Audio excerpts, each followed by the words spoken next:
Joining me live is Ben Alcott, Director of Damn Good Productions. Ben, shaking it off. Shake it off. Yeah, because you worked on the Taylor Swift show.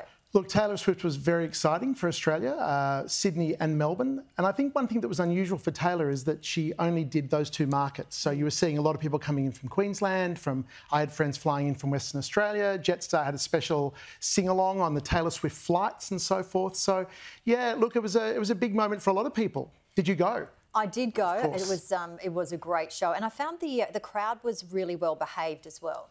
Look, it's really interesting that you say that, because the word is that actually came from Taylor personally and her team, and it's a cute little fact that as you're walking around behind the crash barriers, and they're the big barriers at the front to stop the audience getting onto the stage, they had stuck all along, there were written notes saying, smile, have fun.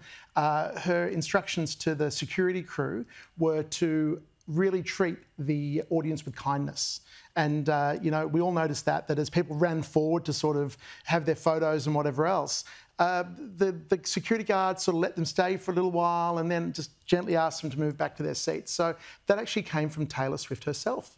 Incredible. And there was over 624,000 fans in the space of 7 days, record crowds as well, especially for her in Melbourne. I mean, it was just incredible, wasn't it? And I think if people are fans or not, the actual production and her brand is quite remarkable. We've had people on the show from Harvard University, you know, doing courses on Taylor Swift. I bet they don't bring as big a crowd as she does, though, at their courses. But what I can tell you about her production is that every single thing was bought with her, and that's really unusual for a show that comes to Australia. Because it's such a long way away, normally they get staging locally or they'll get the rigging or whatever else, but every single piece of stage was custom built, and every single, you saw the show, and for those who didn't, she would pop up out of the stage and she would dive in and sort of swim towards the other end of the stage, and a piano popped up at one point. So every single piece of staging was bought on planes and then left again for Singapore on Tuesday. You've been working in the entertainment industry, directing numerous shows since 1990. Oh, stop it. All right, I'm feeling a bit old now, yeah. So it's only been 15 years now. Just a couple of years. So in your very small time that you've been in the industry, Mariah Carey, Frank Sinatra, to name a few. We've got some vision of some of the shows that you directed. What is it about Taylor Swift that stands out, in your opinion, compared to, say, Mariah Carey's show? Look, Mariah's very definitely an A-lister. Taylor is probably the A-lister in the world at the moment.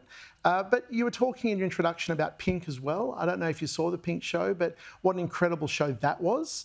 I think the thing that this particular vision is from a Mariah Carey concert that I directed in Melbourne at the stadium down there. And I guess Mariah Carey was the biggest selling female artist of all time. I think Taylor Swift is, I mean, in all my years, my 34 years, I hate to say it, of being in the industry, I've never seen anything like the audience that was at Taylor Swift. They were lining up for merchandise at 7 in the morning. They were lining up to get into the show. They were just, you know, as soon as the doors opened to the venue, they came racing in, and I couldn't work out why, because all the seats had seat numbers. They just wanted to be sitting there and just be looking at the Taylor Swift stage.